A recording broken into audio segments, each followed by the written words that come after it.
کیا فرمائیں گے؟ پانی بھی بچانا ہے اور جو آج موضوع ہے وہ بھی آپ کے سامنے کیا؟ بسم اللہ الرحمن الرحیم۔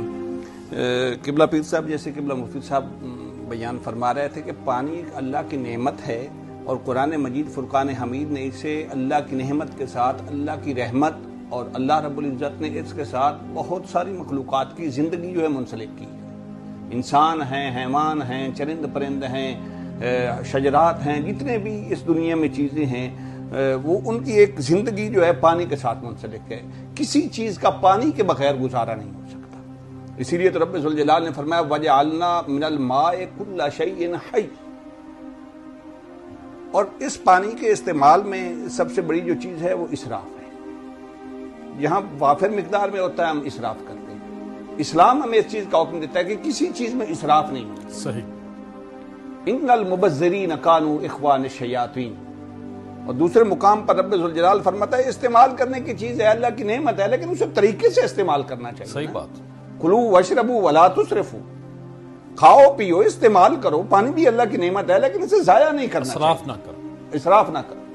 حضرت عبداللہ بن عمر رضی اللہ تعالیٰ عنہ سے روایت ہے، ابن ماجہ کی روایت ہے، آقا علیہ الصلوۃ والسلام نے ارشاد فرمایا کہ تم وضو کرتے وقت پانی کو فضول نہ بہاؤ، اگرچہ تم بہتے ہوئے دریا کے کنارے بیٹھے۔ اللہ اللہ۔ اور حضرت سعید رضی اللہ تعالیٰ عنہ وضو فرما رہے تھے، آقا علیہ الصلوۃ والسلام نے دیکھا تو فرمایا سعید کیا یہ اسراف نہیں ہے؟ حضرت سعید نے عرض کی یا رسول اللہ صلی اللہ علیہ وسلم کیا وضو میں بھی اسراف ہوتا ہے؟ آقا نعمت صلی اللہ علیہ وسلم نے جواب ارشاد فرمایا کہ ہاں، پانی میں اسراف، وضو کرتے وقت بھی فضول پانی بہانے سے جو ہے پرہیز کرو، اگرچہ تم بہتے ہوئے دریا کے کنارے بیٹھے۔ صحیح۔ اور پھر دیکھیے ایک چیز اور ہے، اس کی طرف بعد میں بھی ہم آئیں گے۔ پانی اگر جمع ہو جائے نا تو ہمارے پاس کوئی سسٹم نہیں ہے کہ اس کو ہم سیو کر سکیں، پھر بہت ساری آلودگیاں اس میں شامل ہو جاتی ہیں۔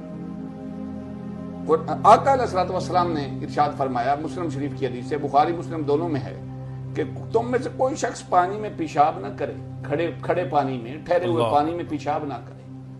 اور مسلم شریف کی حدیث ہے، آقا علیہ الصلوۃ والسلام نے فرمایا تم میں سے کوئی جو ہے چلتے ہوئے پانی یعنی ندی یا دریا ہو اس میں پیشاب نہ کرے، پھر اس سے اس نے غسل کرنا ہے، اس سے اس نے وضو کرنا ہے۔ اور پھر دیکھیے آقا نعمت صلی اللہ علیہ وسلم نے، اسے قبلہ مفتی صاحب فرما رہے تھے، آقا علیہ الصلوۃ والسلام نے فرمایا کہ سب سے بہترین کام اور بہترین عمل جو ہے یہ لوگوں کو پانی پلانا ہے۔ بخاری شریف کی حدیث آپ کے سامنے بڑی مشہور حدیث ہے کہ اللہ رب العزت نے صرف ایک کتے کو پانی پلانے پر ایک شخص کو جنت عطا کر دی۔ ٹھیک بات، ٹھیک بات۔ اور پھر دوسری بات یہ ہے کہ پانی جو ہے اس کو ہم نے آلودگی جس طرح بچانا ہے، اسی طرح اس کو ضائع ہونے سے بھی بچانا ہے۔ صحیح بات۔ اگر پانی ضائع ہو، گلیوں میں پانی کھڑا ہے، ہمارے گھروں کے صحنوں میں پانی کھڑا ہے، چلیں گورنمنٹ کی طرف سے کوئی سسٹم نہیں ہے تو اپنے محلے کی حد تک ہم خود بھی مل کے اس کو سیو کر سکتے ہیں۔ ٹھیک بات۔ جی آپ ترک کروائے جی پیر صاحب کیا پانی فرمائیں کو گے؟ محفوظ رکھنا بہت ضروری ہے۔ قبلہ آقا علیہ الصلوۃ والسلام کا فرمان ذیشان ہے کہ تین چیزیں جو ہیں ان پر سارے انسانوں کا حق ہے، پانی، چراگاہ اور آگ۔ اس پر کوئی پابندی نہیں لگا سکتا کہ کسی ایک نے اگر پانی کا کوئی انتظام کیا ہے تو دوسرا اس سے پی نہیں سکتا۔ ہائے ہائے، اور تینوں باتوں پہ لڑائی ہو رہی پوری دنیا، اور تینوں باتوں پہ پوری دنیا میں لڑائی ہو رہی ہے۔ اور فقہا نے باقاعدہ قبلہ دو ٹرم استعمال کی ہیں فقہائے کرام نے کہ ایک چیز ہے پانی کا پینا، حق الشرب، اور ایک ہے حق الممر، یعنی پانی گزارنے کا۔ ہمارے دیہاتوں اور پنڈوں کے بھی یہ ماحول ہے کہ وہاں سے ایک شخص نے اگر پانی گزارنا ہے نا تو دوسرے اپنے راستے سے پانی نہیں گزرنے دیتے۔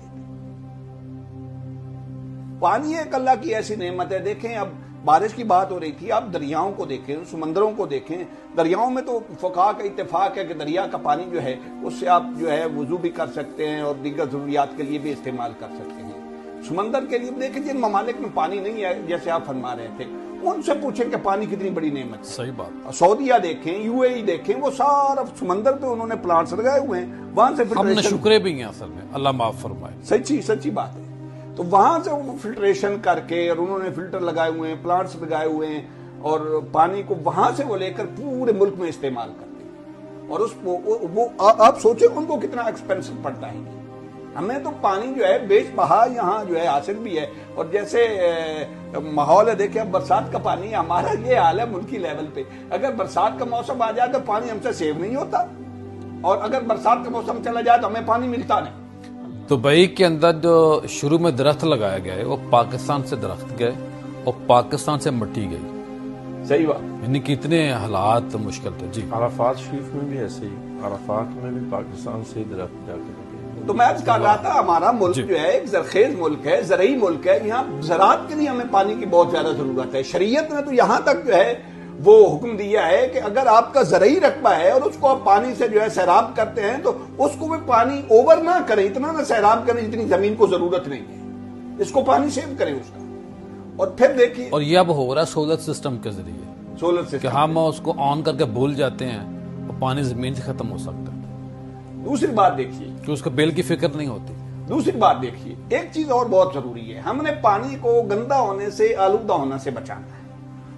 بہت ساری ایسی ضروریات ہیں، سائنسی طور پر بھی سائنسی اس سے فوائد دیے جا سکتے ہیں۔ ہم نہروں پر جو ہے چھوٹے چھوٹے پلانٹس لگا سکتے ہیں، بجلی گھر بنائے جا سکتے ہیں، چھوٹے چھوٹے شہروں میں آپ پرووائڈ کر سکتے ہیں پانی سے بھی۔ اور ہمارا یہ حال ہے کہ اگر چھوٹی سی نہر کسی شہر یا محلے سے گزرتی ہے، سارے محلے کا کچرا اٹھا کے اس میں ڈال دیتے ہیں۔ ایسے اگر کہیں سے جی آپ فرمائیے۔ کوئی بڑی نہر گزرتی ہے تو ساری فیکٹریوں کا گند اس میں ڈال دیتے ہیں۔